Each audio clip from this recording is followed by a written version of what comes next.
मित्रांनो, सह्याद्री ट्युटोरियल्स मध्ये तुमचं स्वागत आहे. फिजिक्सची ना खूप भीती वाटते मुलांना. मग मी तुम्हाला असं जर बोललो तर एकदम एक सोपा टॉपिक आहे. एक अतिशय सोपा टॉपिक आहे. 5 मार्काचं त्याचं वेटेज आहे आणि टॉपिकमध्ये एकच डेरिव्हेशन आहे. असं जर सांगितलं तर तुम्हाला आनंद होईल. बरोबर आहे ना सांगा बघू?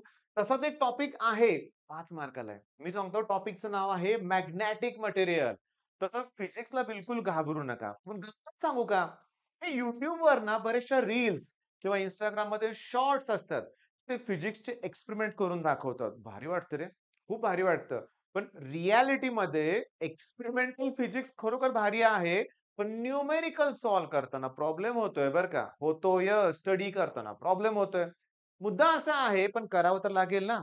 मग या टॉपिकमध्ये करायचं काय? पटकन आता सांगायला सुरुवात करतो.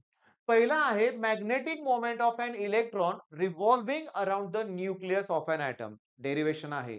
मी तुम्हाला सांगतो, आपल्या संघर्ष बॅचमध्ये आपण कसं शिकवतोय, की क्वेशन वरून डायग्राम. बघा मी तुम्हाला सांगतो, की क्वेशन वरून पहिला तुम्हाला डायग्राम जमली पाहिजे. न्यूक्लियस भोवती ना इलेक्ट्रॉन रिव्हॉल्व होतो. मग किती सिंपल डायग्राम आहे. न्यूक्लियस आहे आणि त्याच्याभोवती सर्क्युलर ऑर्बिटमध्ये इलेक्ट्रॉन रिव्हॉल्व होतोय. मग आपण शब्द कुठला वापरणार? कन्सिडर. काय दिसतंय तुम्हाला? Consider an electron revolving in a circular orbit around the nucleus as shown in the figure. त्याच्यानंतर तुम्ही ना जे पाहिजे ते लिहा. लेट एम म्हणजे काय? मास ऑफ इलेक्ट्रॉन म्हणूया आपण. व्ही म्हणजे व्हेलॉसिटी, आर म्हणजे रेडियस, आय म्हणजे करंट, पी म्हणजे पिरियॉडिक टाइम, एमओ म्हणजे ऑर्बिटल मॅग्नेटिक डायपोल मोमेंट या इलेक्ट्रॉनची म्हणूया आपण. ओके. त्याच्यानंतर लिहायचं वी नो दॅट आणि सांगतो करंटचा फॉर्म्युला असतो चार्ज अपॉन टाइम. ओके. आणि टाईमचा फॉर्म्युला असतो डिस्टन्स कव्हर केलंय तेवढं. म्हणजे बघा 2 पाय आर अपॉन व्हेलॉसिटी. व्हेलॉसिटी वर जाऊ दे. चला याला इक्वेशन 1 म्हणूया. आता orbital magnetic dipole moment is given bye. अरे अख्ख्या या धड्यातलं एकच डेरिव्हेशन आहे एवढं महत्वाचं लक्षात घ्या. हेच 4-5 वेळा रिपीट झालंय. निम्मं तुम्हाला कळालंय. अजून 5 मिनिटं वेळ द्या हे पण क्लिअर करतो. आता ऑर्बिटल मॅग्नेटिक डायपोल मोमेंटचा फॉर्म्युला असतो I इंटू A. आय ची व्हॅल्यू आहे EV अपॉन 2 पाय आर आणि तो सर्क्युलर एरिया घ्यायचा आहे पाय आर स्क्वेअर. पायला पाय कॅन्सल होईल. या आर ला हे आर कॅन्सल होईल आणि ऑर्बिटलचा फॉर्म्युला मिळाला की आपल्याला EVR अपॉन 2 फिनिश. किती वेळ लागला? तो डायग्राम वरून हे लिहायचं कसं कळालं? आता पाठ करायची गरज नाहीये तुम्हाला. आणि संघर्ष बॅचमध्ये मी तुम्हाला प्रत्येक डेरिव्हेशन असंच शिकवलंय. ओके. ॲप्लिकेशन डाउनलोड करा. मी फिजिक्सचा एखादा व्हिडिओ फ्री कंटेंटमध्ये तुम्हाला देईन बरं का. ॲप्लिकेशनमध्ये संघर्ष बॅचवर चेक करा. ओके. बरं. EVR upon 2. ओके. पण जर मी असं केलं बघा शांतपणे.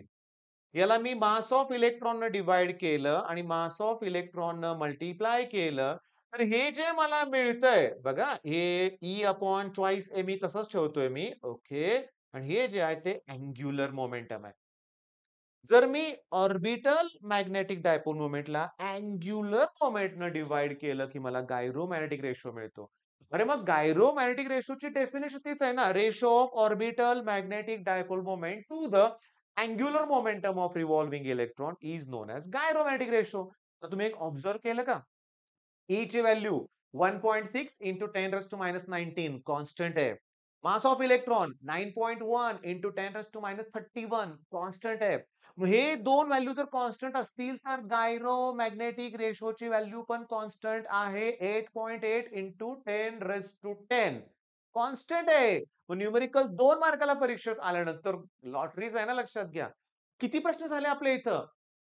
तुम्हाला असं प्रश्न परीक्षेत विचारतात, की prove that orbital magnet dipole moment equals to EVR upon 2. सीईटीचं एखादं पी-वाय-क्यूचं बुक आहे का?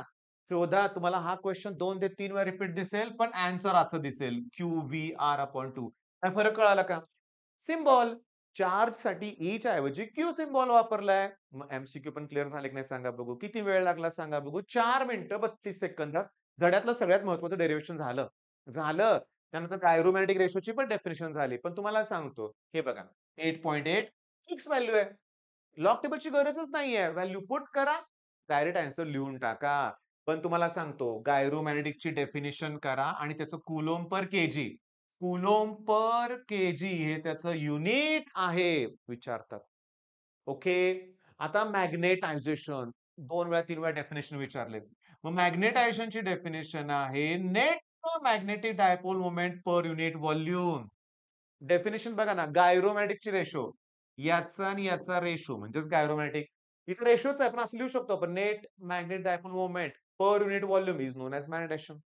तसंच मॅग्नेटिक इंटेन्सिटीची पण डेफिनेशन इम्पॉर्टंट आहे. करा आणि त्याच्यानंतर हे एक्सप्रेशन्स सोलेनॉइड. सोलेनॉइडच्या आतमध्ये काही मॅग्नेटिक कुठलं मटेरियल नसेल, तर मॅग्नेटिक फील्डची व्हॅल्यू ही आहे म्यू 0 Ni. म्हणजे N इंटू आय ना त्याला आपण H म्हणतो बरं का.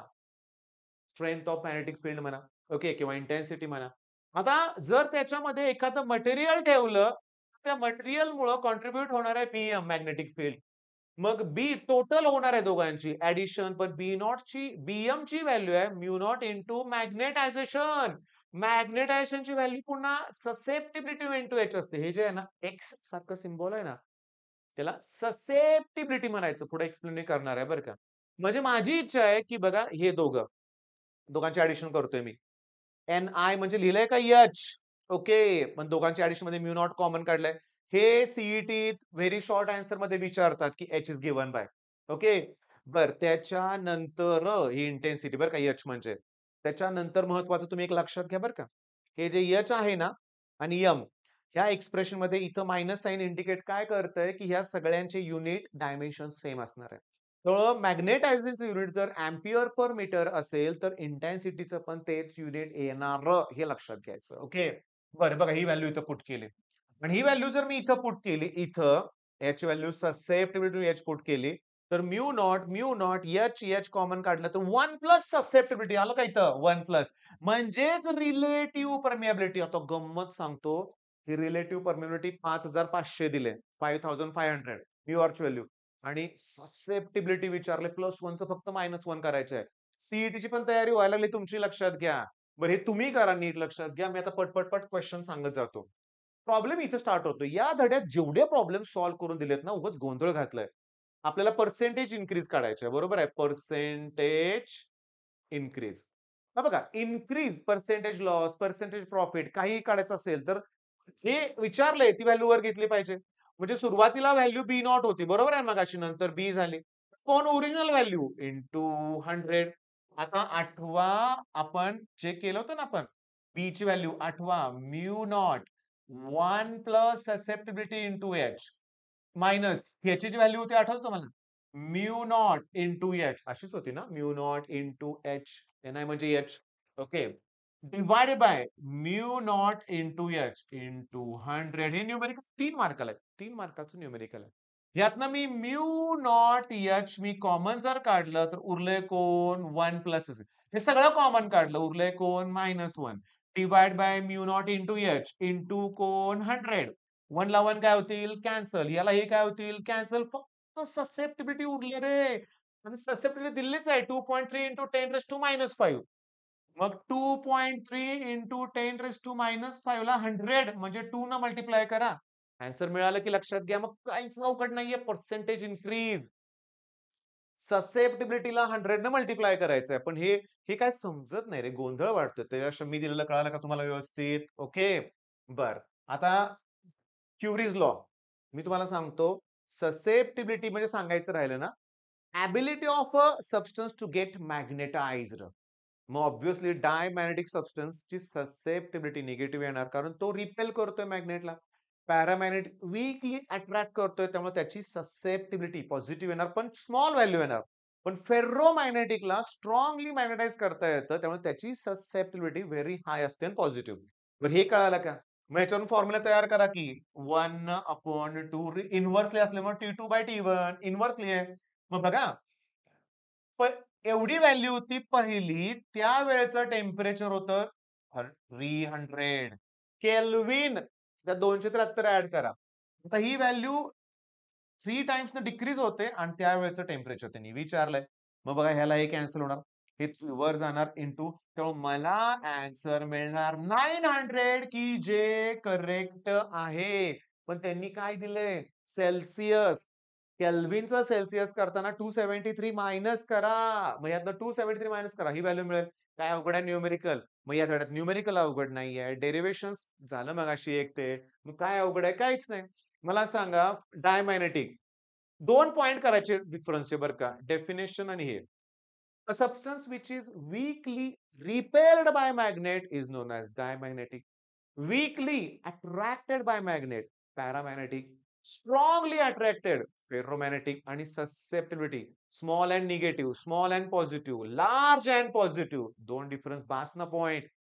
त्याच्यानंतर आता हे बघा, हे कधी विचारलं नाही, पण ह्याच्यावरचं बेस्ट न्यूमेरिकल. आता हे न्यूमेरिकल जेव्हा मी संघर्ष बॅचमध्ये घेतो ना, तेव्हा पहिल्यांदा एक्सप्लेन करतो त्यांना, की युनिट कन्व्हर्जन. हां, ते ग्रॅमचं किलोग्रॅम करायचंय. सेंटीमीटर स्क्वेअरचं मीटर स्क्वेअर करायचं लक्षात घ्या. मग ग्रॅमचं किलोग्रॅम करायचंय 10⁻³ सेंटीमीटर स्क्वेअरचं मीटर स्क्वेअर 10⁻⁴ आलं का? 10⁻⁷ कुठनं घेतलं कळालं का? कन्व्हर्जन्स कळाले पाहिजेत तुम्हाला. मग हे करा. सगळ्यात शेवटी सांगतो हिस्टेरेसिस लूप आहे. Torque acting on magnetic dipole टॉपिकच्या सुरुवातीला दिलंय. फॉर्म्युला आणि त्याच्यावर न्यूमेरिकल येणार बरं का वर्क डन. मी सांगतो एक्सरसाइज मधले न्यूमेरिकल करा. वर्क डनचे चान्सेस आहेत याचे. मॅग्नेटिक शिल्डिंग एकदा पॉइंट्स वाचून काढा. मग आता हा टॉपिक फिनिश झाला लक्षात घ्या. मग हे दिलेले प्रश्न करा बाळांनो. स्टार्टिंगला मी जे प्रश्न दिले होते ना, डेफिनेशन ज्या होत्या, एक EVR/2 गायरोमॅग्नेटिक रेशो आणि त्यात आणखीन एक होतं बोहोर्स मॅग्नेटॉन. तो पॉइंट करा. ओके. All the best.